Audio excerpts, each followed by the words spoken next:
আল্লামা সাঈদী রহমাতুল্লাহ আলাইকে রাজাকার বানিয়ে দিল।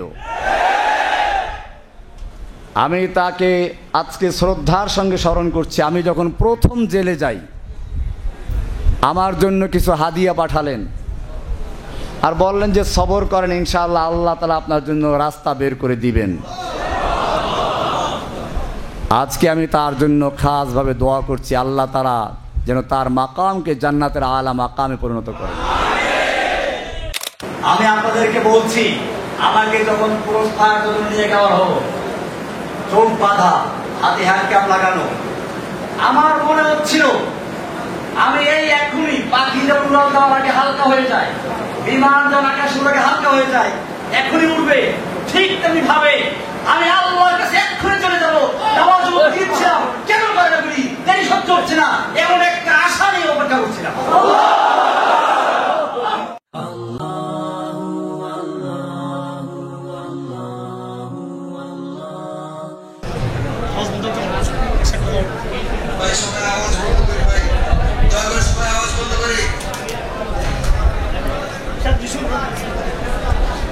আসসালামু আলাইকুম ওয়া রাহমাতুল্লাহি ওয়া বারাকাতুহু। আল্লাহ সুবহানাহু ওয়া তাআলার মহান দরবারে শুকরিয়া জ্ঞাপন করছি, যিনি আমাকে দীর্ঘ 11 বছর 16 দিন পরে আপনাদের মাঝে ফিরে আসার তৌফিক এনায়েত করেছেন। এজন্য বলি আলহামদুলিল্লাহ।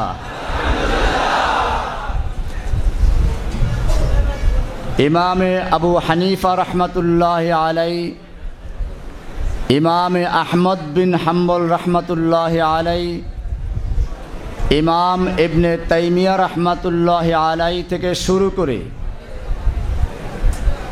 আমাদের দেওবন্দের বড় বড় আকাবের যারা ছিলেন, এরকম এ পর্যন্ত যারা এই বাংলাদেশে হকের কথা বলেন, তাদের সকলকেই ইউসুফ আলাইহিস সালাতু ওয়াস সালামের সুন্নাত পালন করতে হয়েছে। আমাকে গ্রেপ্তার করা হয়েছিল 2013 সালের 10ই আগস্ট। বিগত সরকারের প্রধানমন্ত্রী তাহাজ্জুদ আদায়কারিনী, হজ ওমরা করে যিনি মাথায় পট্টিও বেঁধেছেন, কোরআন তেলাওয়াত করা ছাড়া যিনি কখনোই সকালে বের হতেন না, ওলামায়ে কেরামদেরকে কারারুদ্ধ করে সব আলেমদেরকে জেলেবদ্ধ করে ইসলামকে ধ্বংস করার যিনি পায়তারা করেছিলেন, যার সম্পর্কে মনে করা হতো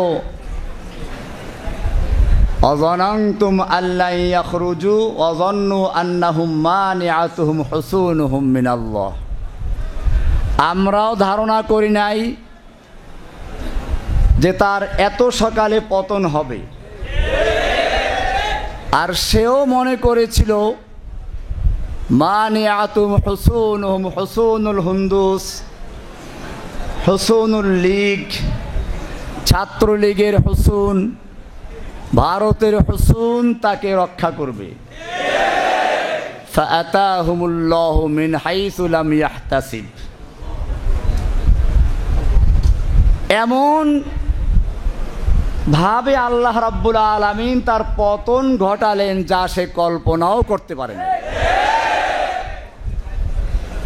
আমার মনে পড়েছে আব্রাহা যখন খানায়ে কাবা ভাঙতে এসেছিল, তাকে ধ্বংস করার জন্য সে যেমন সবচেয়ে বড় প্রাণী নিয়ে আসলো, আল্লাহ তাকে ধ্বংস করার জন্য সবচেয়ে ক্ষুদ্র প্রাণী পাঠালেন ধ্বংস করার জন্য। ঠিক আমাদের বাংলাদেশের বুকের উপরে যে জগদ্দল পাথর বসেছিল, স্বৈরাচারিণী নাস্তিক মুরতাদদের জননী, নাস্তিক মুরতাদদের জননী, ইসলামকে ধ্বংস করার পরিকল্পনাকারীদের রূপকার শেখ হাসিনা যখন এদেশের থেকে ইসলামকে চিরতরে নির্মূল করার জন্য চক্রান্ত করছিল, মুসলিমদেরকে বিভক্ত করে ফেরাউনি কায়দায় সে দেশ চালাতে চেয়েছিল। কোরআনে ফেরাউনের চরিত্র সম্পর্কে বলা হয়েছে, ইন্না ফিরাউন আলা ফিল আরদ। ফেরাউন তার ভূখণ্ডে একক ক্ষমতা কুক্ষিগত করেছিল। ইস্তাদঈফু তাইফাতাম মিনহুম, এক দলকে সে দুর্বল করে রেখেছিল। ওয়াজাআলা আহলাহা শিয়া, এবং সে দেশের অধিবাসীদেরকে, জনগণকে বিভিন্ন দলে বিভক্ত করেছিল।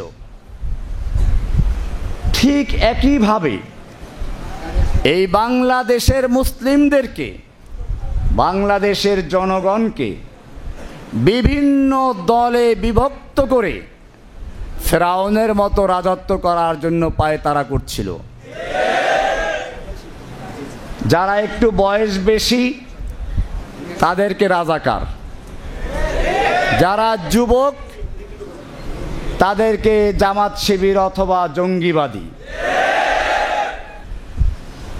আমি বলছিলাম, এই ফেরাউন যখন বাংলাদেশের বুকে বসে পড়ল, আল্লাহ তাআলা তখন কোনো বড় শক্তি দিয়ে তাকে ধ্বংস করেন নাই, বরং স্কুল কলেজের বাচ্চাদেরকে তার বিরুদ্ধে আবাবিল পাখি হিসাবে প্রেরণ করেছিলেন।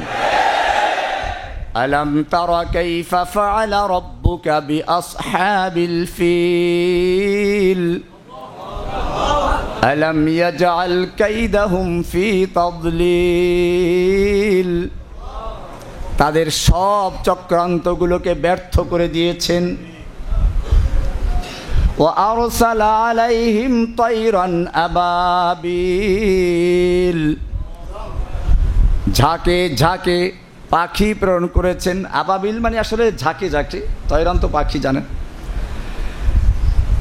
আল্লাহ রব্বুল আলামিন এই পাখি পাঠিয়েছেন স্কুল থেকে, পাখি পাঠিয়েছেন কলেজ থেকে, পাখি পাঠিয়েছেন বিশ্ববিদ্যালয় থেকে, পাখি পাঠিয়েছেন মাদ্রাসার থেকে, আলিয়া থেকে, কওমিয়া থেকে, ডান বাম, আলিয়া কওমিয়া, স্কুল কলেজ, এমনকি ইংলিশ মিডিয়ামের ছাত্র পর্যন্ত রাস্তায় বের হয়ে এসেছিল।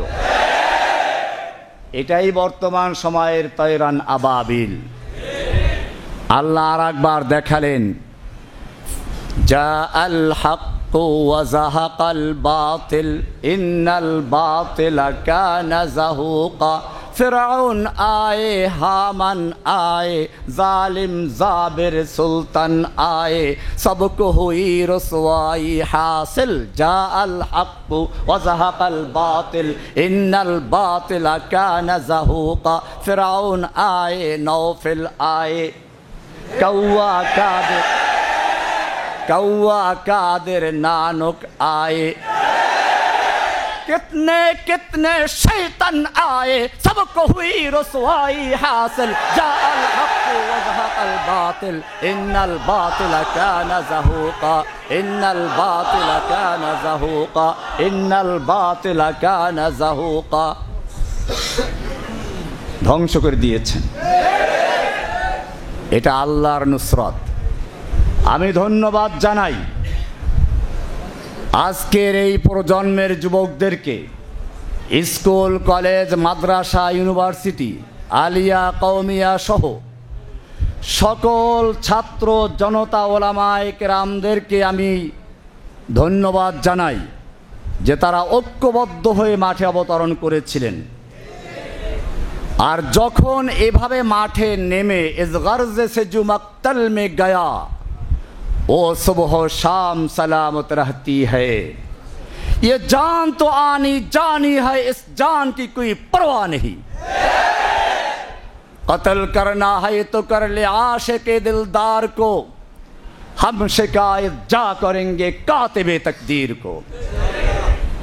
যখন তারা বুক পেতে দিয়েছিল, আমি জেলখানায় বসে যখন দেখলাম আবু সাঈদের সেই সম্প্রসারিত হাত আর বুক, আমার মনে পড়ল আমি দেওবন্দের ছাত্র, দারুল উলুম দেওবন্দের 91-90 ফারেক। আমি দুইবার দাওরা পড়েছি, একবার জামিয়া রহমানিয়াতে, দ্বিতীয়বার দেওবন্দে। দারুল উলুম দেওবন্দের উস্তাদ শাইখুল হাদিস শাইখুল ইসলাম হুসাইন আহমদ মাদানী রহমতুল্লাহ আলাই ইংরেজদের বিরুদ্ধে আন্দোলন করেছেন। তার জনসভার উপর নিষেধাজ্ঞা জারি করা হলো। দিল্লিতে তিনি বক্তব্য রাখবেন, বলা হলো এখানে বক্তব্য দিলে পরে গুলি করা হবে। মাওলানা মাদানী রহমতুল্লাহ আলাই সেই ময়দানে গিয়ে উপস্থিত হলেন। তিনি ঘোষণা করলেন, আমি শুনেছি এই সাদা কুকুরের দল ঘোষণা করে দিয়েছে এখানে কোনো বক্তব্য দেওয়া যাবে না, যদি কেউ বক্তব্য দেওয়ার চেষ্টা করে তাকে গুলি করা হবে। আমি মাদানী হাজির হয়েছি, করো গুলি। এই বলে তিনি তার শেরওয়ানির বুতাম ছিঁড়ে দিয়েছিলেন। একটা লোকের সাহস হয় নাই তার বুকে গুলি করার। দীর্ঘ 2 ঘন্টা পর্যন্ত বক্তব্য রেখেছিলেন, যার শুরু করেছিলেন এভাবে, সাগামিরো গরবাজিরো মোশেরা দেওয়াকুনি। সাগামিরো, সাগ আমির ফার্সি শব্দ, সাগ আমিরো গরবাজিরো, গরবা উজির, মোশেরা দেওয়াকুনি। সাগ মানে কুকুর, সাগ আমির, কুকুর হচ্ছে বাদশাহ, গরবাজির মানে বিড়াল হচ্ছে মন্ত্রী। কুকুর বাদশাহ, বিড়াল মন্ত্রী। এমপি কারা? ইঁদুর। সাগ আমিরো গরবাজিরো মোশেরা দেওয়াকুনি, ইচনি আরকানে দৌলত মুলকেরা বেরাকুনি। এই ধরনের যেখানে সংসদ বসে, যে সংসদের প্রধানমন্ত্রী হচ্ছে কুকুর, মন্ত্রীগুলো হচ্ছে বিড়াল, এমপিগুলো হচ্ছে ইঁদুর, সেই সংসদ থেকে কোনো কল্যাণ আসতে পারে না। সেই সংসদ জাতিকে ধ্বংস করতে পারে। এভাবে তিনি দীর্ঘ 2 ঘন্টা পর্যন্ত বক্তব্য দিলেন। আবু সাঈদের সেই সম্প্রসারিত হাত দেখে আমার সেই কথাই মনে পড়ল, আবার মাদানীর শিষ্যরা ময়দানে অবতীর্ণ হয়েছে। আমি যুবকদেরকে বলছি, আমার এই আওয়াজ সারা দুনিয়ায় ছড়িয়ে দাও। যেই জাতির যুবকেরা তৈরি হয়ে যায় সেই জাতিকে কেউ ধ্বংস করতে পারে না। যেই জাতির যুবকেরা মরতে শিখে তাদেরকে কেউ দমিয়ে রাখতে পারে না।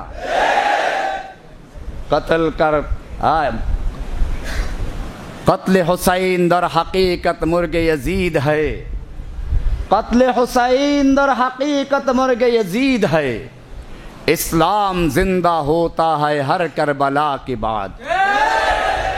আবু সাঈদ মরে নাই, হাসিনা মরেছে। আবু সাঈদরা জীবিত রয়েছে, শহীদ হয়েছে, অমর রয়েছে। হাসিনা দেশ ত্যাগ করেছে। আমি ধন্যবাদ জানাই এই যুবকদেরকে। আল্লাহ সুবহানাহু ওয়া তাআলা যুবকদের ব্যাপারে বলেছেন, আপনারা জানেন ইব্রাহিম আলাইহিস সালাতু ওয়াস সালাম যখন তার জাতিকে তাওহীদের দাওয়াত দিলেন, কোনোভাবেই বুঝাতে পারলেন না। তিনি পরিকল্পনা করলেন এই মূর্তিগুলো ভাঙতে হবে। ঘটনা আপনারা জানেন, যখন লোকেরা মেলার থেকে ফিরে এসে দেখলো মূর্তির হাত নাই, পা নাই, কোনো ঝড় তুফান হলো না, ভূমিকম্প হলো না, বন্যা হলো না, এই মূর্তিগুলোর হাত পা ভেঙে ফেললো কে? এটা নিশ্চয়ই কোনো বড় ধরনের ঘটনা ঘটেছে। নমরুদের কাছে চলে গেল। নমরুদ এসে দেখে জিজ্ঞেস করলো, এখানে কোনো যুবক আছে কি যে যুবক এই মূর্তিগুলো দেখতে পারে না? তখন সকলে উত্তর দিল, ক্বালু সামি'না ফাতান ইয়াযকুরুহুম ইউকালু লাহু ইব্রাহিম। হ্যাঁ, আমরা একজন যুবক সম্পর্কে শুনেছি যে এই মূর্তিগুলোর সমালোচনা করে, যার নাম হচ্ছে ইব্রাহিম। কেন যুবকের প্রসঙ্গ আসলো? নমরুদ বুঝতে পেরেছিল এই মূর্তি ভাঙ্গা পর্যন্ত শেষ নয়। এই মূর্তি ভাঙ্গা হচ্ছে এই সমাজকে পরিবর্তন করে, মূর্তির সমাজকে ভেঙ্গে দিয়ে তাওহীদের সমাজ গড়ার জন্য এক সুপরিকল্পিত পরিকল্পনার অংশের সূচনা হচ্ছে মূর্তি ভাঙ্গা। আর এই রকম কোন পরিকল্পনা কোন বুড়া মানুষের মাথায় ঢোকে না, ঢোকে তো যুবকের মাথায় ঢোকে। সেজন্যই বলা হয়েছে সামি'না ফাতান ইয়াযকুরুহুম ইউকালু লাহু ইব্রাহিম। একজন যুবক আছে যে যুবক মূর্তিগুলোর সমালোচনা করে, তার নাম হচ্ছে ইব্রাহিম। ইব্রাহিমের ইতিহাস আপনারা জানেন।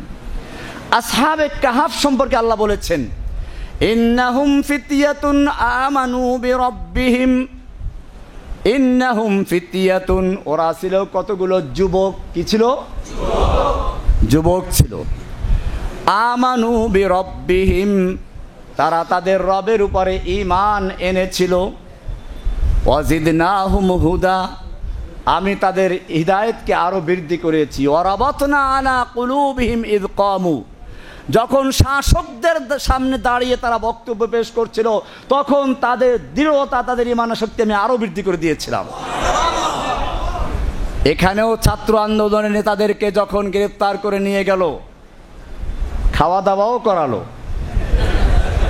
আমি ভয় পেয়ে গিয়েছিলাম যে এইখানেই শেষ হয়ে যায় কিনা, কিন্তু আবারও তারা প্রমাণ করলো ওয়ারাবাতনা আলা কুলুবিহিম ইয কামু, যখন তারা শাসকদের সামনে দাঁড়িয়েছিল তখন আল্লাহ বলেন আমি তাদের অন্তরকে শক্ত করে দিয়েছিলাম, দৃঢ় মজবুত করে দিয়েছিলাম, যাতে করে তারা বাতিলের সামনে মাথা নত না করে। মর্দে মোমিন বাতিল সে হরগিজ খৌফ খা सकता नहीं, सर कटा सकता है लेकिन सर झुका सकता नहीं। ভাইয়েরা আমার, রব্বুল আলামিন যারা শহীদ হয়েছে তাদেরকে জান্নাতুল ফেরদাউসের মেহমান বানিয়ে নেন, আমিন। যারা আহত হয়েছে তাদেরকে দ্রুত শিফা দান করুন, আমিন। ভাইয়েরা আমার, কিছু কথা ক্লিয়ার করতে হচ্ছে। আমাকে গ্রেফতার করা হয়েছিল, পরবর্তীতে আপনারা একটু আগে বসুন। মুমিনদের সম্পর্কে বলা আছে, ইয়া আইয়ুহাল্লাযীনা আমানু ইযা ক্বিলা লাকুম তাফাসসাহু ফিল মাজালিসি ফাফসাহু ইয়াফসাহিল্লাহু লাকুম।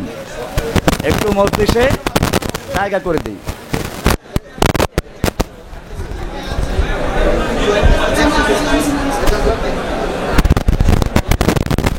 আমরা কথা না বলি। আমাকে গ্রেফতার করা হয়েছিল কেন, আজকে আপনাদের ভালো করে বুঝতে হবে। আমি কোনো দলের লিডার ছিলাম না, দলের সদস্য ছিলাম না। সাংবাদিক ভাইদেরকে বলছি, আপনারা বিগত সরকারের পেটুয়া বাহিনী, পুলিশের মিথ্যা বিভ্রান্তকর কথা শুনে হয়তো ভুল করেছেন। আমি আমার পিছনে আপনারা যা করেছেন আজকে এই ময়দানে ঘোষণা করছি, সব ক্ষমা করে দিলাম।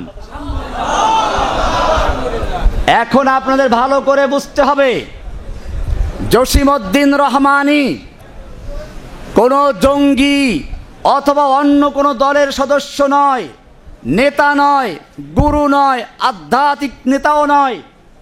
এমনকি যেই দলের নামে তাকে বলা হচ্ছে আনসারুল্লাহ বাংলা টিমের আধ্যাত্মিক নেতা, গুরু, আবার কি যেন অন্য কি যেন বলে, আনসারুল্লাহ বাংলা টিম নামে বাংলাদেশে কোনো দল আছে বলে আমি গ্রেফতারের আগ পর্যন্ত কানেও শুনি নাই।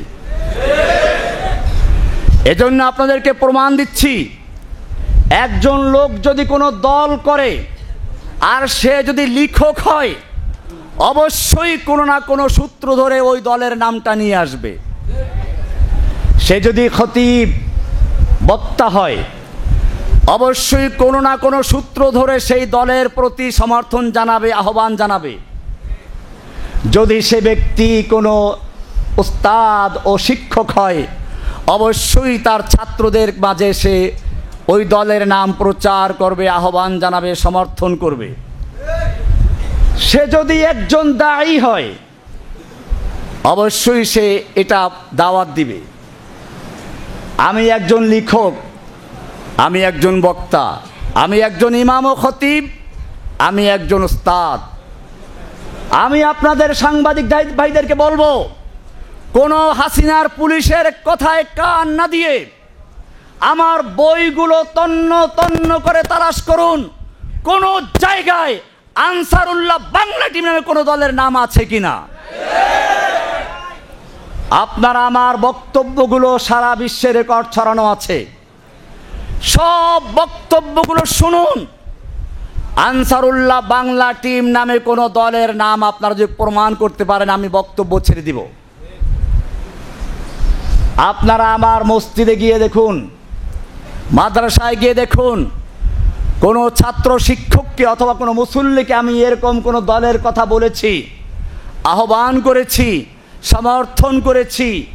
যদি প্রমাণ করতে পারেন, তাহলে জসিমউদ্দিন রহমানীকে জেলে নয়, উন্মুক্ত জায়গায় ক্রেন এনে তার সঙ্গে ঝুলিয়ে তাকে ফাঁসিতে মৃত্যুদণ্ড দিয়ে কার্যকর করবেন। আর যদি প্রমাণ করতে না পারেন, অনুরোধ করছি আজকের থেকে জসিমউদ্দিন রহমানীকে আনসারুল্লাহ বাংলা টিমের প্রধান, আধ্যাত্মিক নেতা, গুরু ইত্যাদি বলা ক্ষান্ত করবেন। আর যদি ক্ষান্ত না করেন, তাহলে বাংলার জনগণ আপনাদেরকে উচিত শিক্ষা দিয়ে ছাড়বে ইনশাআল্লাহ।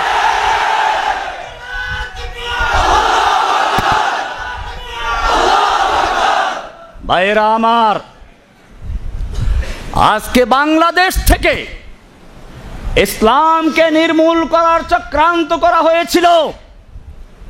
শিক্ষা সিলেবাসের মাধ্যমে স্কুল কলেজের ছাত্রদেরকে বানরের বাচ্চা বানাবার তৈরি চক্রান্ত করা হয়েছিল। শুধু তাই না, আলেম ওলামাদেরকে কলঙ্কিত করার চেষ্টা করা হয়েছিল। শাইখুল হাদিস ইবনে শাইখুল হাদিস আল্লামা মামুনুল হক, ছাত্র জীবন থেকে আমার বন্ধু মানুষ, তাকে নিয়ে কি নাটক করেছিল আপনারা জানেন। এমনিভাবে আমাদের এই গুণবী সাহেব আছেন, মুফতি হারুন ইজাহার সাহেব, আল্লাহ তাকে জাযা খায় দান করুন, আমিন। আমার অত্যন্ত মোহাব্বতের মানুষ, সেজন্য আগে এখানে ভাইরা আমার, যে কথা বলছিলাম, এই যে ইসলাম ধ্বংসের চক্রান্ত হেফাজতুল উলামায়ে কেরামদের বিরুদ্ধেও দুর্নীতি দমনকে আগিয়ে দিয়েছিল। আমি জেলখানায় বসে অনেকের থেকে শুনেছি, তখন যারা জেলে ছিল, আমার তো কোনো অ্যাকাউন্টই নেই, তো দুর্নীতি দমন তালাশ করবে কি করে? গুণবী সাহেবও বোধহয় এরকমই বলেছিলেন, কারো অ্যাকাউন্ট নেই, এদের নামে দুর্নীতি দমন কমিশন তল্লাশি করা শুরু করে দিয়েছে। এগুলো দুর্নীতি দমন কমিশন নয়, ইসলাম দমন কমিশন তৈরি করে বাংলাদেশের উলামায়ে কেরামদেরকে কলঙ্কিত করার চক্রান্ত করা হয়েছিল। কিন্তু আল্লাহ তো দেখেন, ওরা যত রকমের চক্রান্ত শুরু করেছিল, আল্লাহ তাআলা তাদের সকল চক্রান্তের জালগুলোকে মাকড়সার জালে মত ছিন্ন ভিন্ন করে দিয়ে উলামায়ে কেরামদেরকে আবার ময়দানে আসার তৌফিক দান করেছেন। শুকরিয়া জানাই আলহামদুলিল্লাহিল্লাযী নাজ্জানা মিনাল কওমিজ জালিমিন। ও আল্লাহ, আমরা সকলেই তোমার দরবারে শুকরিয়া আদায় করছি। তুমি যদি এই জালিমের বিরুদ্ধে আমাদের সাহায্য না করতে, তুমি যদি আমাদেরকে মুক্ত না করতে, এই জালিম শাহীর হাত থেকে আমাদেরকে মুক্ত করার কোনো শক্তি ছিল না। মুক্ত করেছেন কে? আল্লাহ সুবহানাহু ওয়া তাআলা। কাজী আমাদের শুকরিয়া আদায় করতে হবে, তাই না? শুকরিয়া কিভাবে আদায় করব? শুকরিয়ার প্রথম ধাপ হচ্ছে এই, আল্লাহ রাব্বুল আলামিন যখন যে নেয়ামত দান করেন, সেই নেয়ামতকে ব্যয় করার জন্য তিনি পদ্ধতিও বয়ান করে দেন। আমাদের এই যে নেয়ামত বিজয়, এটা এসেছে ঐক্যবদ্ধ থাকার কারণে। আমাদের মনে রাখতে হবে, দুশ্মনরা আমাদেরকে বিভক্ত করে করে এ পর্যন্ত অনেক আলেমদেরকে ধ্বংস করেছে, শহীদ করে দিয়েছে, অনেক আলেমদেরকে দালাল বানিয়েছে, অনেক আলেমদেরকে কারা নির্যাতন করেছে। আজকে ওলামায়ে কেরাম ঐক্যবদ্ধ হয়ে মাঠে নেমেছে, কিন্তু ষড়যন্ত্র শেষ হয় নাই। আপনারা দেখেছেন এখনো ভারতের পত্রিকা আমার বিরুদ্ধে কত রকম প্রোপাগান্ডা ছড়াচ্ছে। আমি নাকি হিন্দুদেরকে মারতে বলেছি। আমি প্যারোলে মুক্তি পেয়েও বলেছিলাম আমার বড় বোনের জানাজার জন্য আমাকে 3 ঘন্টার জন্য মুক্ত করা হয়েছিল। হেলিকপ্টার যোগে বরগুনা গিয়ে জানাজায় অংশগ্রহণ করেছিলাম। সেখানে বলেছিলাম ওই সময় উত্তপ্ত ছিল যে কোনো হিন্দুর বাড়ি যেন আক্রমণ না হয়, কোনো মন্দির গির্জা প্যাগোডায় যেন আক্রমণ না হয়, প্রয়োজনে তোমরা পাহারাদারি করবে। যেখানে আমার বলিষ্ঠ বক্তব্য ছিল যে কোনো হিন্দুর বাড়িতে বা মন্দিরে কোনো আক্রমণ না হয়, এরপরেও কিছু অন্ধ, কিছু গোমরা পথভ্রষ্ট, সত্যের থেকে যারা দূরে এরকম কিছু মিডিয়া আমার বিরুদ্ধে প্রোপাগান্ডা এখনো চালাচ্ছে আমি নাকি জঙ্গিবাদী। মনে রাখবেন, আমাকে যারা জঙ্গিবাদী বলে তারা মূলত আমাকে নয়, কোরআনকে, হাদিসকে এবং স্বয়ং আল্লাহর রসুলকে জঙ্গিবাদী বলছে, কিন্তু সেটা প্রকাশ করতে পারে না বলেই এই কথা বলছে। আমার অপরাধ কি ছিল ভালো করে শুনুন। যখন এই দেশের একদল নাস্তিক মুরতাদ বিদেশ যাওয়ার জন্য কোনো ভিসা পায় না, তখন তাদের সব উপায় ছিল আল্লাহকে গালিগালাজ করা, রাসূলকে গালিগালাজ করা, রাসূলকে নিয়ে কটূক্তি করা এবং বিভিন্ন মিডিয়ায় সাতা প্রচার করা। আর তখন ওরা আমাদের মুসলিমরা, ইসলাম প্রিয় লোকেরা, আল্লাহর প্রিয় লোকেরা, রাসূলের প্রিয় লোকেরা স্লোগান দেয়, এটা নিয়ে ওরা দেখায়। এবং তখন বিদেশিরা বলে হ্যাঁ তোমাকেই তো দরকার, ভিসা দিয়ে তারা বিদেশ চলে যায়। যখন বিদেশ যাওয়ার জন্য তাদের একমাত্র মাধ্যম ছিল আল্লাহকে গালি দেওয়া, রাসূলকে গালি দেওয়া, তখন আমি মনে করেছিলাম এই লোকটাকে স্থায়ী ভিসা দেওয়ার প্রয়োজন আছে। আমি স্পষ্ট বলতে চাই, শেখ হাসিনার পাপের জন্য আইন করা হয়েছিল, তাকে নিয়ে কটূক্তি করলে যাবজ্জীবন পর্যন্ত সাজা ছিল। আর আমার নবীকে নিয়ে কটূক্তি করলে তাদেরকে গ্রেফতার, সাজা দূরের কথা পুরস্কার দিয়ে বিদেশ পাঠিয়ে দিত।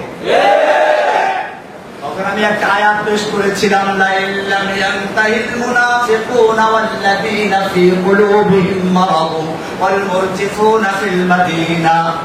আল্লাহ বলছেন যদি মুনাফিকরা এবং যাদের অন্তরে নেফাকের রোগ আছে তারা, ইসলাম বিদ্বেষীরা, ইসলাম বিদ্বেষের মুনাফিক তাকেই বলেছে, তাহলে এটা কোন রোগ?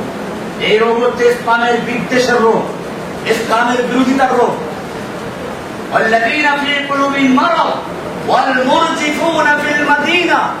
এবং যারা শহরে গুজব ছড়ায় আল্লাহ নবীকে নিয়ে, আল্লাহ নবীর স্ত্রীদেরকে নিয়ে, কন্যাদেরকে নিয়ে গুজব রটনা করে, আল্লাহ কি বলছেন শুনুন, যদি তারা তাদের এই কাজ থেকে বিরত না থাকে, হে নবী আমি আপনাকে তাদের বিরুদ্ধে খেপিয়ে দিব, উত্তেজিত করে দিব, আপনাকে উস্কানি দিব। কে বলছেন? রহমানি। উস্কানি দিচ্ছেন কে?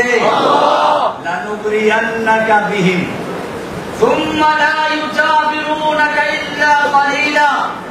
অতঃপর তারা আপনার প্রতিবেশী হয়ে আপনার দেশে আর থাকতে পারে না, একেবারে বিদেশ পাঠিয়ে গেল।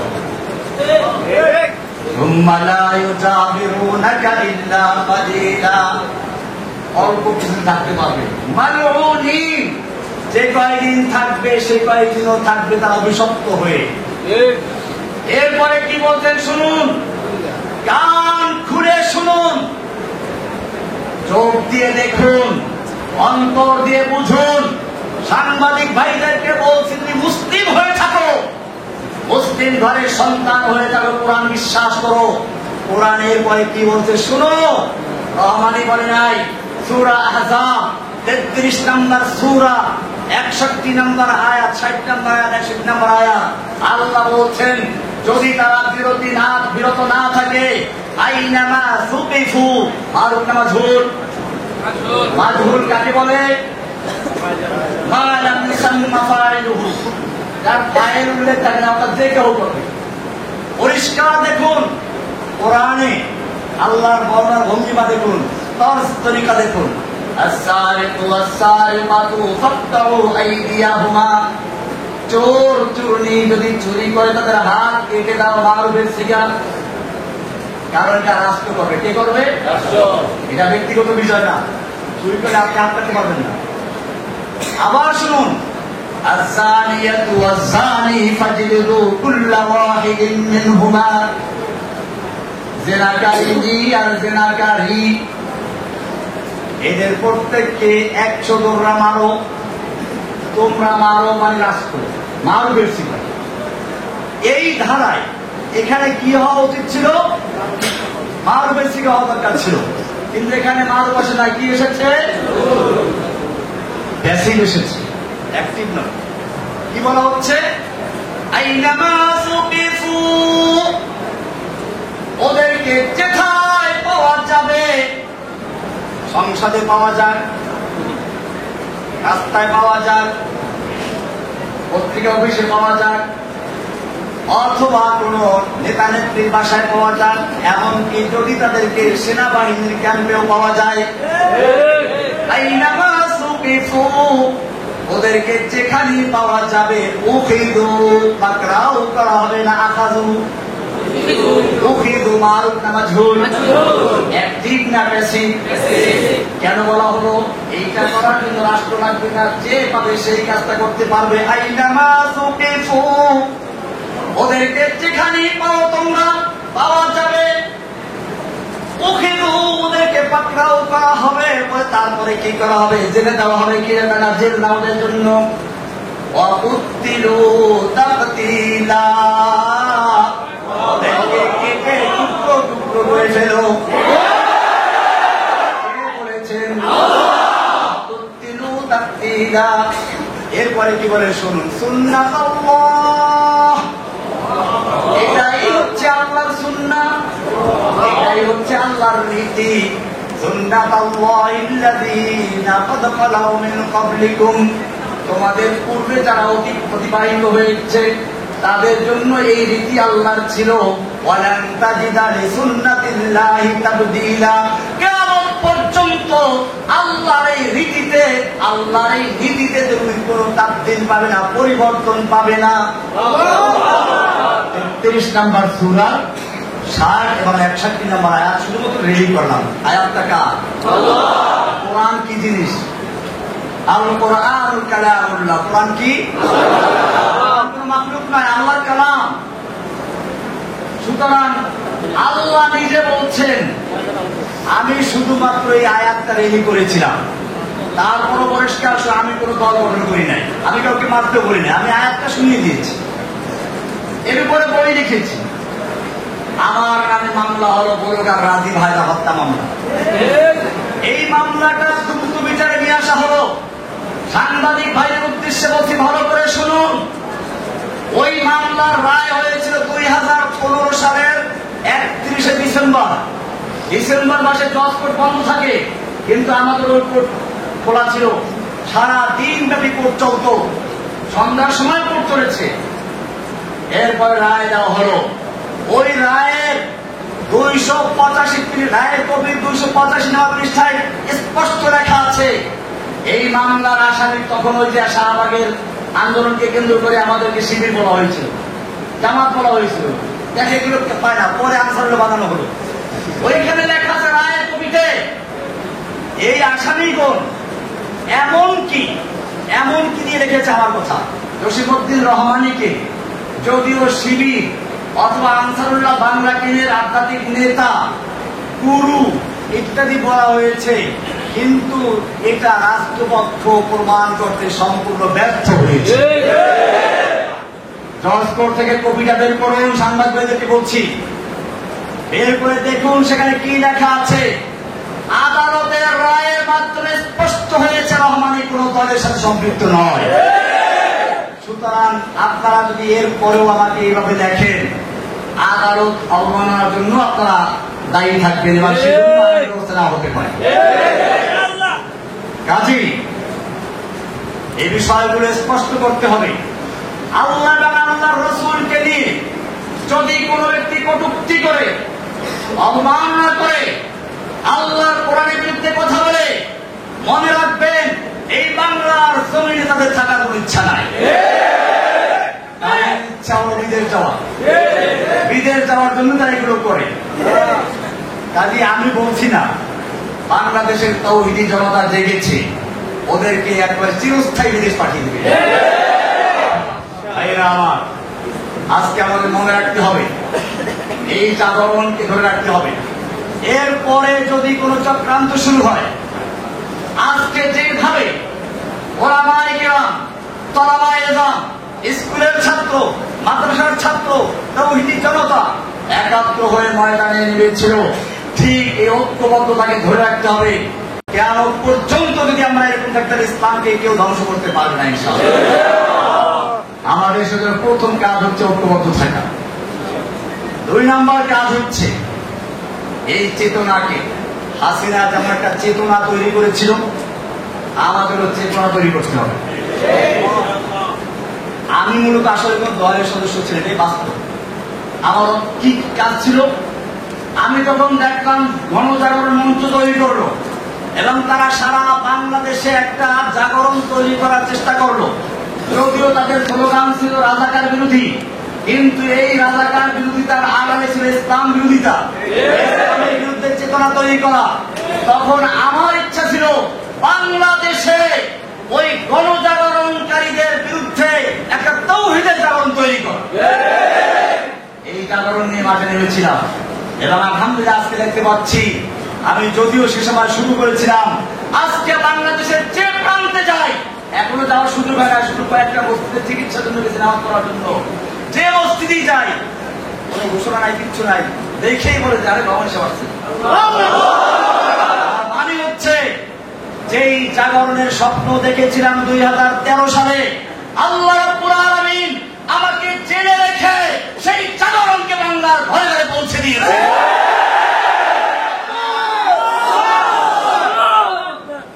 আমি বাংলাদেশের প্রতিটি জনগণকে, তাওহীদি জনতাকে বলবো, এখন আমাদের একই কাজ, আব হামারা এক হি কাম ইন্তেকাম। আমাদের একই কাজ এখন, ইন্তেকাম মানে প্রতিশোধ। আমি জেল থেকে মুক্ত হয়ে বলেছিলাম প্রতিশোধ শুনলেই তো সবাই কান খাড়া করে, আমার প্রতিশোধ নিতে বলেছে। আমি বলেছিলাম এই প্রতিশোধ ঠিক আছে, কিন্তু প্রতিশোধের আমার প্রথম কাজ হচ্ছে ক্ষমা করে দেওয়া। যেমন আজকে এখানে আমি বলেছি যে সাংবাদিক ভাইরা বিগত সরকারের চাপে পড়ে হোক অথবা শিখানো মিথ্যা হোক আমার বিরুদ্ধে অপপ্রচার করেছে, আমি তাদেরকে ক্ষমা করে দিয়েছি।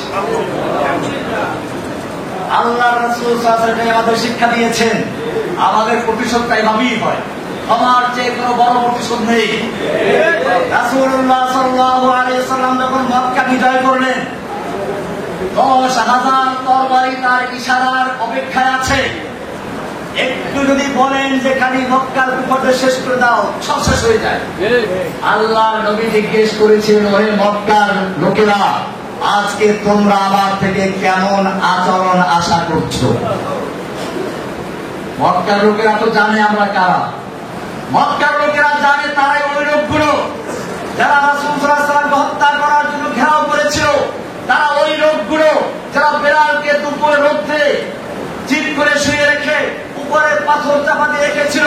তারা ওই লোকগুলো যারা বেলাল রাদিয়াল্লাহু তাআলা আনহুকে নির্যাতন করলো, সুমাইয়া রাদিয়াল্লাহু তাআলা আনহাকে অত্যাচার বর্ষা দিয়ে হত্যা করেছিল।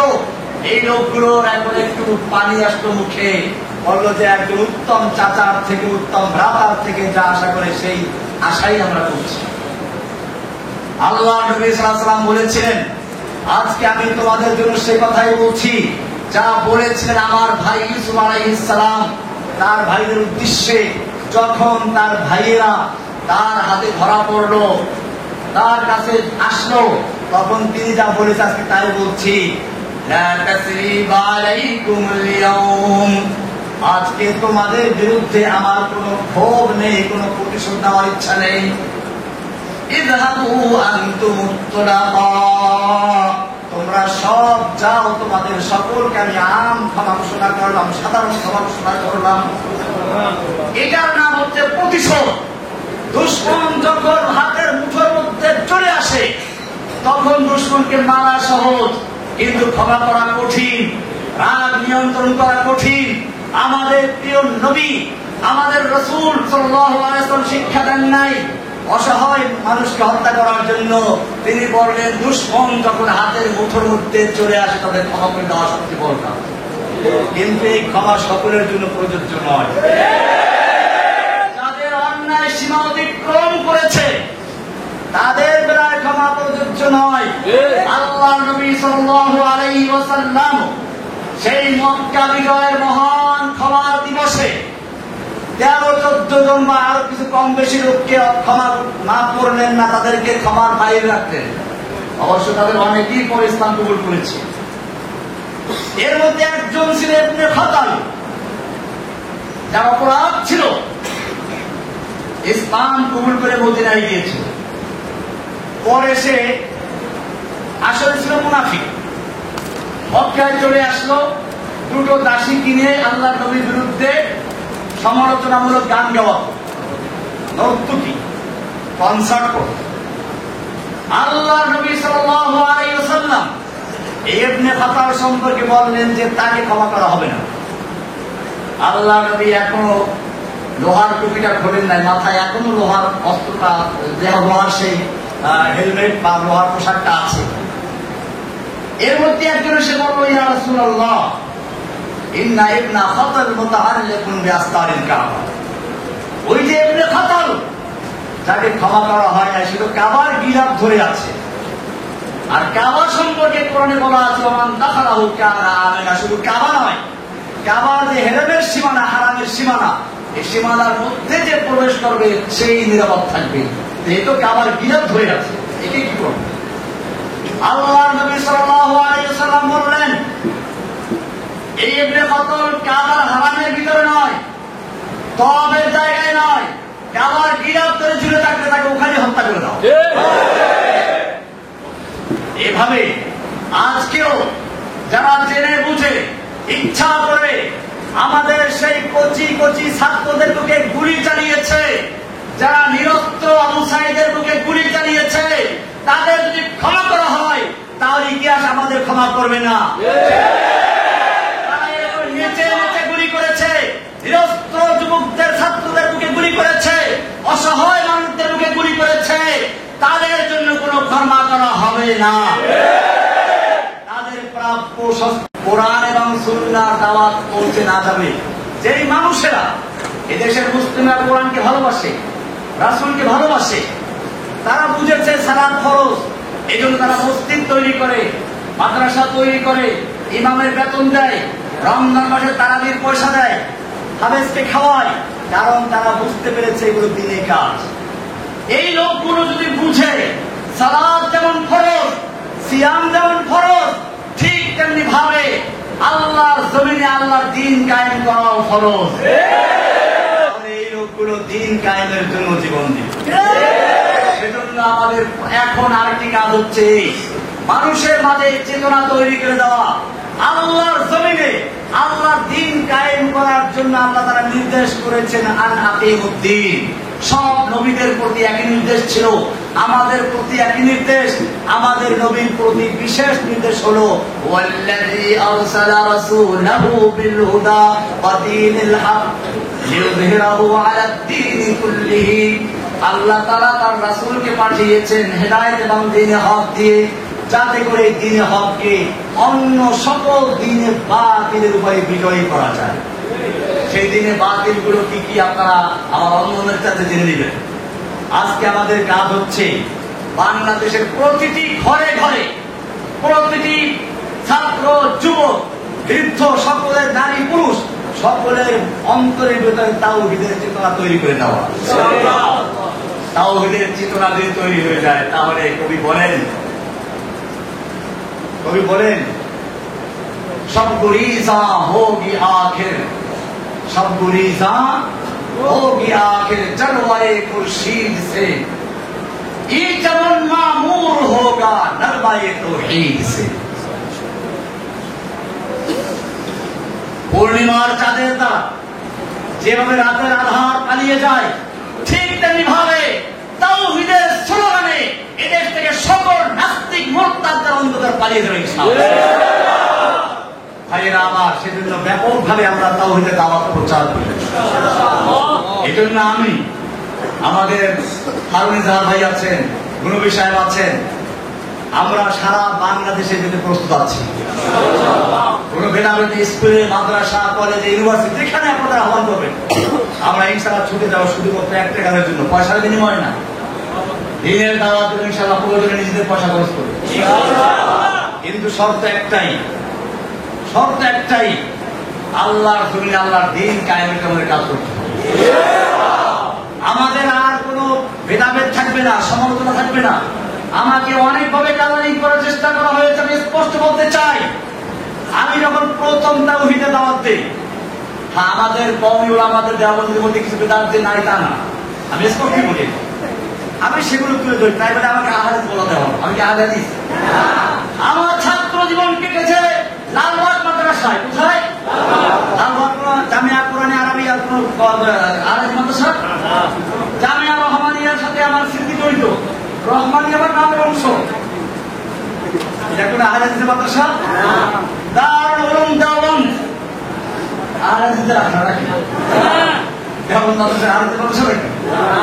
দেওবন্দের ছাত্র। এদেশে বহু ছাত্র আছে যারা আমার ছাত্র, অথবা আমার যারা সমকালীন ওই সময় যারা দেওবন্দের ছাত্র, তারা জানে আমাদের আমি কেমন ছিলাম। আমাদের দেওবন্দের ছাত্র আছেন, আমাদের হারুদার সাহেবের শ্বশুর আমাদের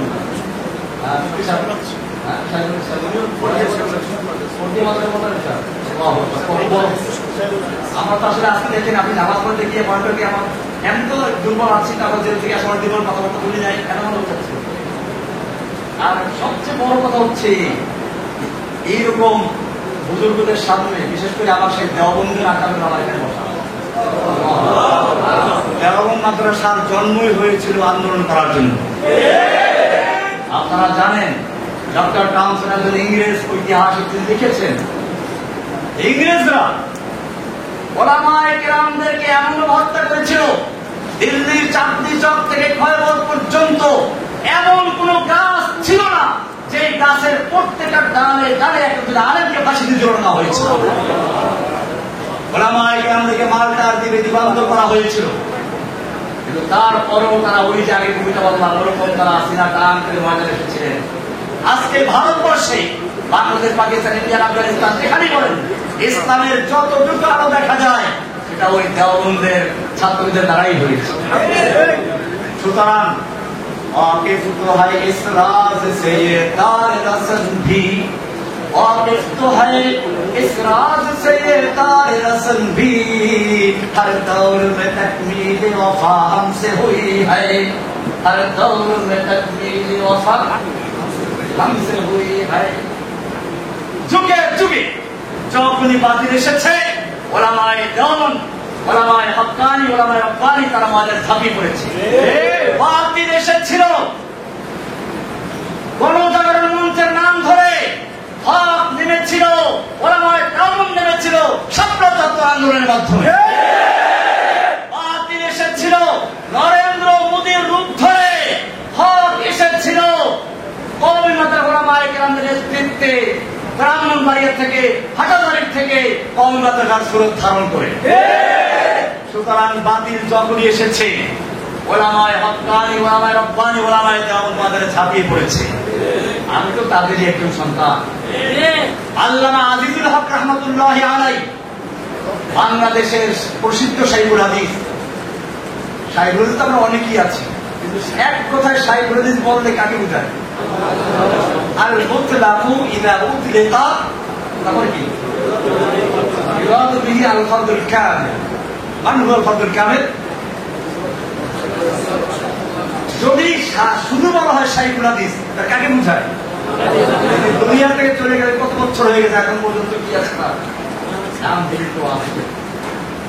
আল্লামা শাইখুল হাদিস রাহমাতুল্লাহ আলাইহিকে দেখতাম, যখনই কোনো এরকম ইসলামিক কোন কার্যক্রম শুরু হয়ে গেছে, তিনি বলতেন আবু বকর রাদিয়াল্লাহু সেই মহান উক্তি, আয়ান কুসুদ্দিন ওয়ানা হাই, দিনের সামান্য ক্ষতি হবে আর আমি জীবিত থাকবো, এটা হতে পারে। তিনি ময়দানে ঝাঁপিয়ে পড়েছেন, তিনি বারবার জেলে গিয়েছেন, নির্যাতিত হয়েছেন। আমি তো তার ছাত্র, আল্লাহ আজিজুল সাহেবের ছাত্র, মুফতি আমিনুর ছাত্র, আমি লালবাগের ছাত্র, আমি কথা জানে না, আমি তাদের আমাদের লালবাগ থেকে শুরু করে আমাদের থেকে শেষ, দাওয়া শেষ করে তারপরে যাবো লিখেছি। ভাইয়েরা আমার, তাহলে কেন আমাকে এই কালামি করা হলো? আমি আপনাদের সাথে স্পষ্ট বলি, আমার বক্তব্যের কিছু ভাষা করা হয়ে গেছে, এই ভাষার কারণে হয়তো ওলামাকে আমার কথা একটু কষ্ট পেয়েছেন। আমি আজকের এই লালখান বাজার মাদ্রাসা থেকে বলছি, আমার কথায় যদি কেউ কষ্ট পেয়ে থাকে, বিশেষ করে আমার কওমি অন্ধ ওলামায়ে কেরাম না, আমি তাদের কাছে পরামর্শ মজাচ্ছি। আমি আপনাদের সন্তান, আমি আপনাদের বাচ্চা। খেতে যে নামে তার পায়ে কাদা লাগে, আমি খেতে নেমেছিলাম, কাদা লেগেছিল, সেই কাদাগুলো ধুয়ে মুছে পরিষ্কার করে আপনাদের খেদমতে এসেছি। ইনশাআল্লাহ বাকি জীবনটুকু যেন ওলামায়ে দেওবন্দ, ওলামায়ে হক্কানি, ওলামায়ে রব্বানি তাদের সাথে থেকে ইসলামের বিজয় দেখিয়ে দিতে পারি, সেজন্য আপনাকে দোয়া কামনা। এখন আমার একই কাজ,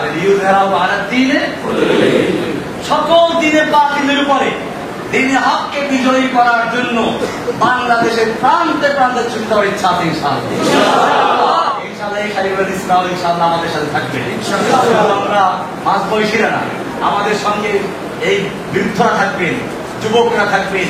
জেনে রাখবেন, কোন একটা বিপ্লব যদি তৈরি হতে হয়, যুবকের রক্ত, মুরব্বীদের পরামর্শ, ধনীদের অর্থ, বললাম আবার শোনেন, ওসমানদের অর্থ, ওসমান গনি অর্থ, আলীর মতো যুবকদের শক্তি, আর আবু বকর মতো মুরব্বীদের ছায়া, এই তিনটার সমন্বয় যখন ঘটে তখন বিজয় আসে। ইনশাআল্লাহ এখন থেকে আমি ধন্যবাদ জানাই আমাদের হারুন দাস সাহেবের আব্বা মুফতি ইজাজুল ইসলাম চৌধুরী সাহেবকে। আপনারা অনেকেই হয়তো দূরের তারা চেনেন না। আমি যখন হারুন দাস সাহেবের নামও শুনি না, তখন ওনার নাম আমি শুনেছি। এই বাংলাদেশে ইসলামের জন্য যারাই কাজ করেছেন সবাই বলতেন আমরা লালখান বাজার মাদ্রাসায় মুফতি ইজাজুল ইসলাম চৌধুরী সাহেবের কাছ থেকে ওনার ওখানে আছি। সুতরাং আমার মনে হচ্ছে আজকে এখান থেকে যেভাবে আমি দেখতেছি, যুবকদের ভাইদের দেখতে পাচ্ছি, আমি আশাবাদী যেই জাগরণের স্বপ্ন দেখেছিলাম 2013 সালে, ওদের গণজাগরণ মঞ্চের জবাব দেওয়ার জন্য ঝাড়ু দিয়ে পিটালে চলবে না, অন্ধকার দূর করতে হলে আলোর মশাল জ্বালাতে হবে।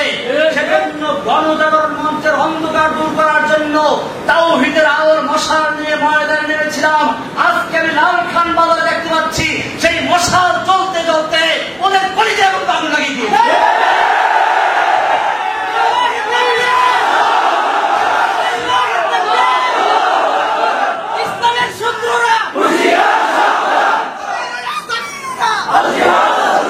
সুতরাং যখন আমাকে আহাজাদির করে প্রচার করা হলো, তা দিয়ে কাজ হলো না। এরপরে ধরলো সবচেয়ে বড় অস্ত্র, জঙ্গি। এই জঙ্গি শুধু আমাকে নয়, যেই কোন ইসলামের জাগরণ তৈরি করার মতো কোন প্রোগ্রাম নিয়ে মাঠে এসে তাকে জঙ্গি বলা হয়েছে। সুতরাং আমাদের পিছনে এখনো লাগা আছে। এখন থেকে যদি আমাকে বা অন্য কাউকে, যে কোনো আলেমকে যদি কোনো তকমা দেওয়া হয়, যদি কোনো রকম মত দেওয়া হয়, সেটা হোক মামুনুল হক, হোক হারুন ইজাহার, হোক জসিমুদ্দিন রহমানি, হোক গুনবী, হোক আলী হাসান শামা, হোক রবিউল ইসলাম মাদানী, এরকম আরো যাদের নাম না জানা আছে, আপনারা প্রত্যেকটা আলেমের পক্ষে ঢাল হয়ে ইনশাআল্লাহ তাদের কথা বলবেন। আপনারা সেই ঢাল, আপনারা সেই যুবক যারা রাসূল সাল্লাল্লাহু আলাইহি সাল্লামকে উহুদের ময়দানে একা হয়ে পড়েছেন, তীর তরবারি আঘাত আসছে, সাহাবায়ে কেরাম নিজেদের বুকটাকে ঢাল করে দিয়েছে। আমি চাই বাংলাদেশের ছাত্র জনতা যারা পুলিশের গুলির সামনে নিজের বুক পেতে দিয়েছ, আবারও যদি কোনো আলেমের উপর আক্রমণ আসে, কোনো আলেমকে জেলে ঢুকাবার চক্রান্ত করা হয়, তোমাদের সে বুকের তাজা রক্তের মাঠে অবতরণ করবে। अब हमारा एक ही काम, এই ময়দানে যদি অবতরণ হন, জেনে রাখবেন তারা মরে না। हुसैन दर हकीकत मर्गे जीत है, इस्लाम जिंदा होता है हर करबला की बात। সুতরাং কোন বাতিলের রক্তচক্ষুকে ভয় না পেয়ে আমাকে দুইবার পুরস্কার দেওয়া হয়েছে। আমি জেলখানা বলতে আর বলতে চাচ্ছি না, ওটা আমার মধ্যে আল্লাহর মধ্যে থাকবে। কিন্তু আমার সবচেয়ে বাধা লেগেছিল, আপনাদের শোনা দরকার এটা। আমাকে বলা হয়, রহমান সাহেব কথা তো অনেক বলেছেন, অনেক শক্তি দেখিয়েছেন, আল্লাহ আপনাকে দেখে না, আল্লাহ ব্যস্ত আছে। কোরআনে বলা, শুনেন কি বলে, শোনেন না, অমিলে পরে বলেন, শোনেন কি বলে। তারা বলতে চায় কোরআনে, ওই যে ইয়াসআলু মান ফিস সামাওয়াতি ওয়াল আরদি কুল্লা ইয়াউমিন হুয়া ফি শান, ওই যে আল্লাহ তো এখন ব্যস্ত আছে, শানটার ব্যস্ত হয়েছে, আল্লাহ তো এখন ব্যস্ত আছে। সালামুল আলাইকুম সাকালান, আল্লাহ আমাদেরকে ছেড়ে দিচ্ছেন ধরবো, তো যখন ধরবে তখন বুঝবে। এখন তো আমরা আপনাকে ধরছি, এখন আমরা যা করি আল্লাহ আমাদের ধরবে না। চিন্তা করেন কোরআন কি কত অপব্যাখ্যা করছে। এটা নিশ্চয়ই কোন শয়তান আমাদেরকে শিক্ষা দিয়েছে। আমি তখন প্রতিবাদ করেছিলাম, এরপরে আমাকে পুরস্কার দেওয়া নিয়ে। আমি আপনাদেরকে বলছি, আমাকে যখন পুরস্কার নিয়ে যাওয়া হলো, চোখ বাঁধা, হাতে হ্যান্ডক্যাপ লাগানো, আমার মনে হচ্ছিল আমি এই এখনই পাখিতে উড়াল দেওয়ার আগে হালকা হয়ে যায়, বিমান যখন আকাশ উড়ে হালকা হয়ে যায়, এখনই উঠবে, ঠিক তেমনি ভাবে আমি আল্লাহর কাছে এক্ষুনি চলে যাবো। নামাজ দিচ্ছিলাম, কেন করে বলি তাই সহ্য হচ্ছে না, এমন একটা আশা নিয়ে অপেক্ষা করছিলাম। আমি মনে করি তখন যদি আমাকে গুলি করা হতো, হয়তো আমার মাঝে আর আল্লাহর সাথে সাক্ষাতের মাঝে শুধুমাত্র গুলিতে ব্যবধান, ভয় পাওয়ার কোনো কারণ নেই, কারণ নেই।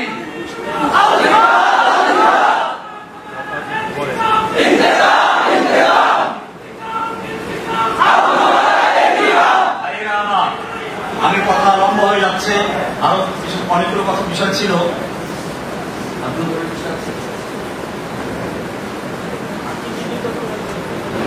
নির্যাতনের বিষয়টা আসলে হচ্ছে কি, দেখেন আল্লাহ তাআলার দিনের পথে যারা যায়, দেখেন পাখি খাতায় পারে না, কেউ পারে, কেউ পারে কি পাখি, যে পাখি দেখতে সুন্দর, গান ভালো। আমি ওই যে মুক্তি আলোচনাকে একটু কবিতা লিখে পড়াইছিলাম, আসলে দেখলো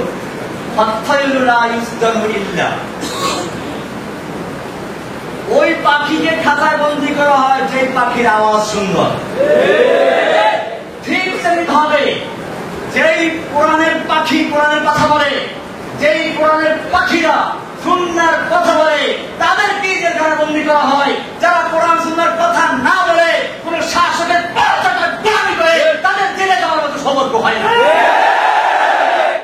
অনেকে মনে করে জেলখানা নাকি যায় কারো বদদোয়ার কারণে। আমি নাকি কোন বুজুর্গকে তিরস্কার করার কারণে বদদোয়া করে জেলে গেছি। কোরআনে আছে, নবীদেরকে এই কথাই বলা হবে, আমাদের কোন দেবদেবী তোকে কি করছে, বদদোয়া দিয়েছে, তাই সে জেলে গেছে। আমি আপনাদের জিজ্ঞেস করতে চাই, ইউসুফ আলাইহিস সালাম জেলে গিয়েছেন কার বদদোয়ায়? আমাদের রাসূল সাল্লাল্লাহু আলাইহি ওয়াসাল্লামকে 3 বছর পর্যন্ত এই কারাগারের মতো না, এই কারাগারে খাওয়ান দেয়, পানি দেয়। আমাদের নবীকে যে কারাগারে আটকে রাখা হয়েছিল, সেখানে খাবার ছিল না, পানি ছিল না, উত্তপ্ত মরুভূমির বালু ছিল, পাহাড় ছিল। 3 বছর পর্যন্ত সে আমি তলবে, শুধু আমাদের নবীকে নয়, নবীর পুরো বংশকে সেখানে বন্দী করে রাখা হয়েছিল। কার বদদোয়ায়? ইমাম আবু হানিফা রাহমাতুল্লাহ আলাইহিকে কারাবন্দী করা হয়েছিল।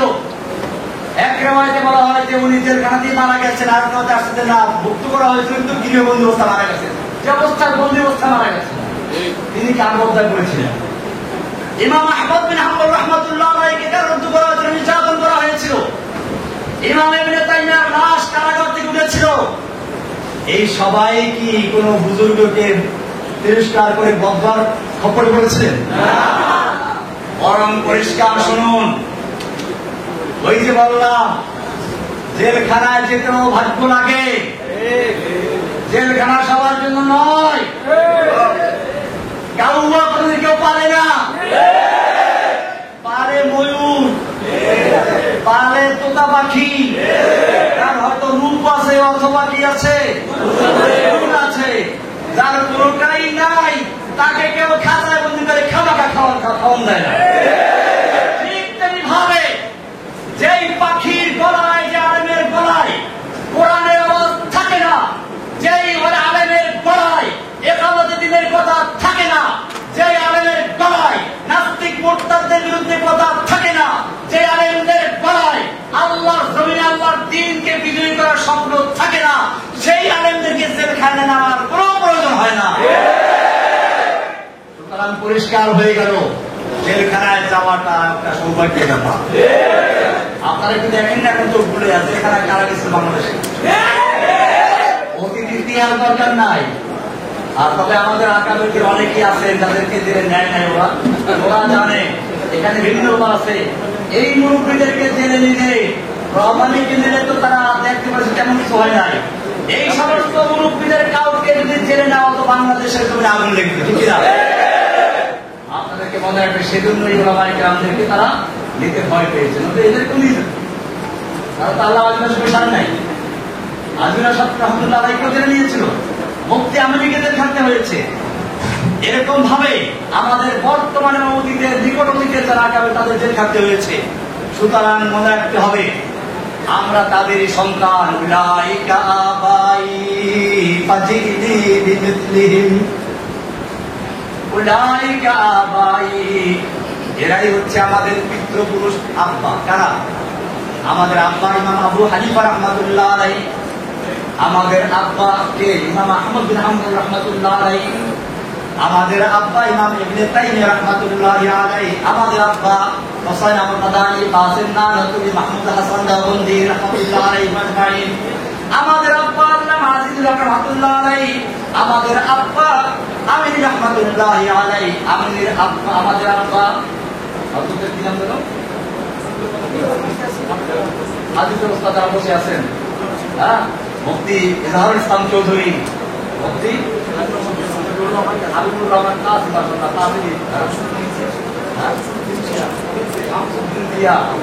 নাম তো আমার অনেক আগে থেকে আছে, আজকে জিয়া, আরো আল্লাহ রাব্বুল আলামিন আমাদের শামসুদ্দিন জিয়া, দামাত বরকাতুল আলিয়া, আমাদের কাসিম ইসা, এই সমস্ত বড় বড় আকাবেরদের ছায়াকে আরো দীর্ঘায়িত করুন। আমিন। তাদের নেতৃত্বে, তাদের জীবদ্দশায় আল্লাহ তাআলা এই বাংলাদেশের ইসলামের রাজ কায়েম করার তৌফিক দান করুন। আমি আর দীর্ঘায়িত করতে চাচ্ছি না। আল্লাহ তাআলা আমাদের সকলকে দিনের জন্য কবুল করুন। আমি তো আসলে খুবই অসুস্থ, দেখেন আজকে আমি এই পর্যন্ত কিন্তু বসে নামাজ পড়তে হয়েছি, কারণ আমার হাঁটু ব্যথা বেশি। তো আমাদের মুরব্বী হামিদুল্লাহ সাহেবের আব্বা বললেন যে এই মুসলমানের বড় বড় আকেবেররা ইমামতি করে গেছেন, আসলে আপনি কি আমাকে আদেশ করছেন নামাজ পড়ার জন্য? হ্যাঁ, তাই আল্লাহু আকবার। আমি তো আগে বলেছিলাম যে আমি নামাজ পড়াবো না, নামাজ পড়াবো না জন্য, কিন্তু আলহামদুলিল্লাহ এরপরে দেখলাম নামাজ পড়াবার সময় হাঁটুটা তখন খবর ছিল, ফরজটা শেষ হওয়ার পরে বসে কিছু ফিরে আসতে হবে। কিন্তু ততক্ষণ আমি ফরজ সালাতে ছিলাম, অতক্ষণ পর্যন্ত আমার হাঁটুগুলো দেখেন। এটা আমি একটা চাক্ষুষ দেখলাম এই মতো। আমি এরকম আল্লাহকে অনেক দেখে সাহায্য করছি, কারাগারে অনেক দেখেছি। আমি সেইগুলো বলে সমালোচ করতে চাচ্ছি না। আমি আপনাদের কাছে দোয়া চাচ্ছি, আল্লাহ সুবহানাহু ওয়া তাআলা যেন আমাকে যেখান থেকে ফিরে এনেছেন বাকি জীবনটুকু যেন আমি আল্লাহর এই নিয়ামতের শুকরিয়া আদায় করে শাহাদাতের মৃত্যুর বরকতার সাথে হইতাম। আমি আপনাদের জন্য দোয়া করি, আপনাদেরকেও দিনের জন্য যেভাবে মুসআব বিন উমাইর এর মতো যুবক, হ্যাঁ, এরকম যুদ্ধের ময়দানে কত যুবকদের খবর আছে, খেজুর খাচ্ছেন, হ্যাঁ, আর বাহ ভাই এতগুলো খেজুর খেতে পারে তো আমি জান্নাত চলে যাবে, কি দেরি হয়ে যাবে। রাসূলুল্লাহ প্রশ্ন করেন, ইয়া রাসূলুল্লাহ, আমার যৌবন, আমার সুন্দর চেহারা, আমি যদি আল্লাহর রাস্তায় যুদ্ধ করতে করতে শহীদ হয়ে যাই, আল্লাহ কি দিবেন? আল্লাহ তাআলা রাসূল সাল্লাল্লাহু আলাইহি ওয়াসাল্লাম বলেন, জান্নাত পেয়ে যাবে, জান্নাত। তিনি মনে করেন একটু কোমরটা সোজা করে নেই, কয়েকটা খেজুর বের করেন, খেলেন, 2-3 টা খেয়ে ফেলে দিলেন, এতগুলো খেজুর খেতে গেলে আমার জান্নাতে যেতে দেরি হয়ে যাবে। তরবারি নিয়ে যুদ্ধে লেগে গেলেন। পূর্ণিমার চাঁদ যেরকম কালো মেঘের ভিতরে ঢুকে গায়েব হয়ে যায়, ঠিক তেমনি ভাবে এই আলো উজ্জ্বল তরুণ যুবক তরবারি হাতে নিয়ে হাসি মুখে ঢুকছে, কাফেরদের ভিড়ে ঢুকে গেছে। সাহাবায়ে কেরাম বলেন, যুবক কোথায় যাচ্ছ? তুমি তো কাফেরদের ভিড়ে ঢুকে গেছো, ফিরে আসো। তিনি বলছেন, না, আমাকে যেতে দাও।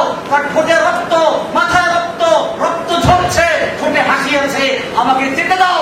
আমি উহুদ পাহাড়ের দিক থেকে জান্নাতের সুগন্ধি পাচ্ছি।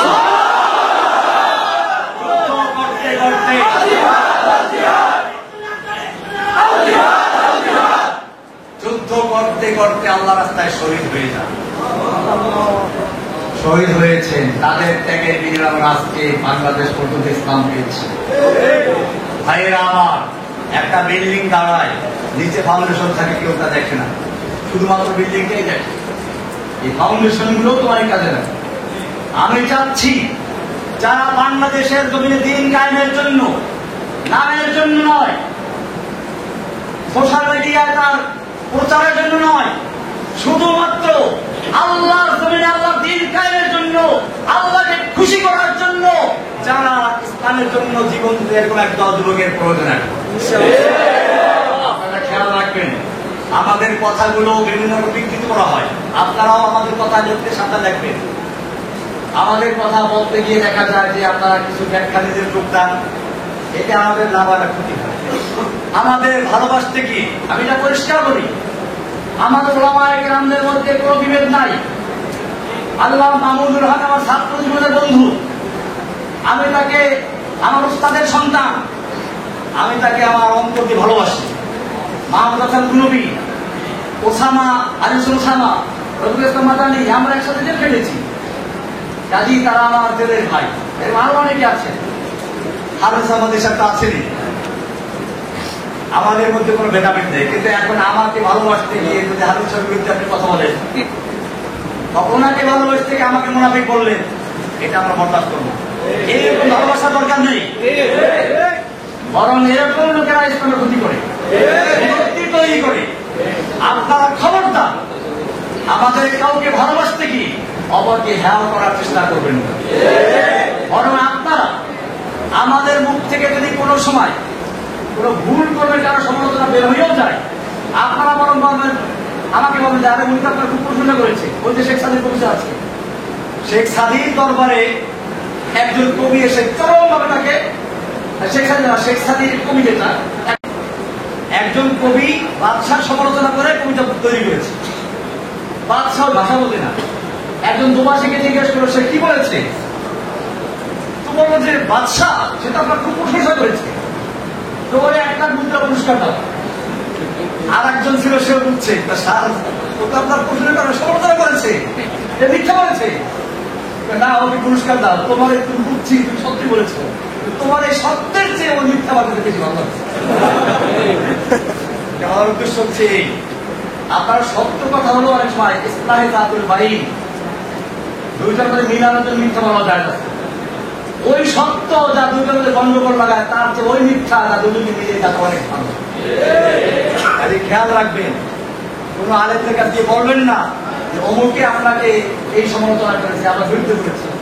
খবরদার, আমরা সকলেই পাই, আমরা সকলেই পাই, আমাদের মধ্যে কোনো ভেদাভেদ নাই, এটা খুব খেয়াল রাখতে হবে। এমনি তো আপনার দিনের কর্মী, কোরআন তো বলা আছে, ভালো করে যাচাই বাছাই করব। এই জন্য খেয়াল রাখবেন, আমাদের ব্যক্তিগত কেউ তার পরও কেউ সমালোচনা করে, আমি ওকে ক্ষমা করে দিয়েছি। ওই যে আমার এই কি কাম ইন্তেকালের প্রথম নাম হচ্ছে ক্ষমা, আমি এটাকে দিতে পরেটা না, ইন্তেকালের দুইটা ধাপ বয়ান করেছেন। একটা হচ্ছে ক্ষমা, এটা সবচেয়ে শক্তিশালী, কারণ যুদ্ধের ময়দানে শত্রুকে ধরাশায়ী করার চেয়ে বড় নিজের রাগকে অদম করা। এটা আমরা খেয়াল রাখবো। আমাদের ওলামায়ে কেরাম ঐক্যবদ্ধ থাকে, আপনার ওলামাদের নেতৃত্বে কাজ করবে। খবরদার, এখন ফিতনার যুগ। আমি জেলখানার বুক পেয়েছি ইমাম মাহমুদের কাছে। আচ্ছা, ওই ছেলেগুলো আবার আমার এই চিৎকার শুনে করে ইসলাম হতে আসছে। এটার অর্থ কি? খুব ভালো করে শুনুন। এরা বলতে চায় ইমাম মাহাদির আগে আবার একজন ইমাম আসবে, তার নাম হবে ইমাম মাহমুদ। সে ইমাম মাহাদিকে পরিচয় করাইয়ে দিবে। এবার এটা বের হবে নাকি বাংলাদেশ থেকে? তো বের হয়ে গেছে। সে দুর্বল হবে, সে ল্যাংড়া হবে। এই ল্যাংড়া লুলা একজন লোক জেলে গেছে, সে হলো ইমাম মাহমুদ। এই ছিল বলে আমি বললাম, দেখো ইমাম মাহাদি যিনি আসবেন উনি নিজেই তো জানবেন না ইমাম মাহাদি। ওলামায়ে কেরাম পরামর্শে বসবেন, সেখান থেকে একজন ইমাম নিয়োগ করবেন। এখন নিজেই যেখানে জানবেন না উনি ইমাম মাহাদি, সেখানে আলোচনার পরিচয় করবেন ঘুরছে। এই ভণ্ডামি এখন শুরু হয়েছে। আর এক দল আবার বলছে কোরআন আহারে কোরআন, হাদিস মানে না। আমি খুব এটা আলোচনা করেছি যে কোরআন মানে হাদিস মানে না, তার দাবিকে তারা কোরআনকে মানে না। এ সম্পর্কে যথেষ্ট দলিল কোরআনে আছে। আমরা এগুলো পরে আলোচনা আসবে, ইনশাআল্লাহ ভিত্তিতে আলোচনা করতে পারবো না। কারণ কোরআন হচ্ছে দলিল। কোরআন কি? নকশাটা কি? আকিমুস সালাত কোরআনে বলা হয়েছে। সালাত কেমনে কায়েম করো? রাসূল সাল্লাল্লাহু কামা রাআইতুমুনি উসাল্লি, আমি যেমন পড়ি এরকম পড়ো। এই ব্যাখ্যা। এখন যদি কোনো ব্যক্তি রাসূলের দেখানো পদ্ধতিতে সালাত আদায় না করে, তাহলে সে রাসূলের পদ্ধতি অনুসরণ না করার কারণে আকিমুস সালাত হচ্ছে, সে মুসলিমদের অন্তর্ভুক্ত নয়। এই সব ফিতনা থেকে আমাদের মুক্ত থাকতে হবে। এদের যেখানে পাওয়া যাবে সেখানে ওখানে দমন করতে হবে। বাতিলের বিরুদ্ধে আমাদের ঐক্যবদ্ধ থাকতে হবে, যাতে করে কোনো বাতিল আমাদের ইসলামী জাগরণকে ধ্বংস করতে না পারে। বাতিল শক্তিগুলো এদেরকে ধরে নেয়। এই হেজবুত তাওহীদ আছে, আহলুল কোরআন আছে, আবার এই কাফেরা বের হয়েছে। এরকম যে কত কাফেরা তৈরি হবে, আমাদের সাবধান থাকতে হবে। আমাদের একই কাফেরা। হেফাজতের নেতৃত্বে ওলামায়ে কেরাম ঐক্যবদ্ধ আছেন, এভাবেই কাজ করবে। আমি প্রথমে আজকে এসে আমি হেফাজতের সাথে দেখা করেছি এবং তাকে বলেছি যে আমি আপনার একজন খাদেম হিসেবে আপনি যা হুকুম করবেন ইনশাআল্লাহ এই বান্দাকে আপনি তা দেখবেন কোরআন সুন্নাহর অনুযায়ী ইকামতের দিনের জন্য ইসলামকে বিজয়ী করার জন্য আপনি যে হুকুম দিবেন বাস্তবায়ন করেন, তখন এই বান্দাকে পাবেন ইনশাআল্লাহ। আল্লাহ তাআলা আমাদের সকলকে বিষয়গুলোকে বুঝার এবং আমল করার তৌফিক দান করুন। আমিন। সাল্লাল্লাহু তাআলা আলা নবিয়িনা মুহাম্মদ ওয়া আলা আলিহি ওয়া সাহবিহি আজমাইন। আসসালামু আলাইকুম ওয়া রাহমাতুল্লাহি ওয়া বারাকাতুহু।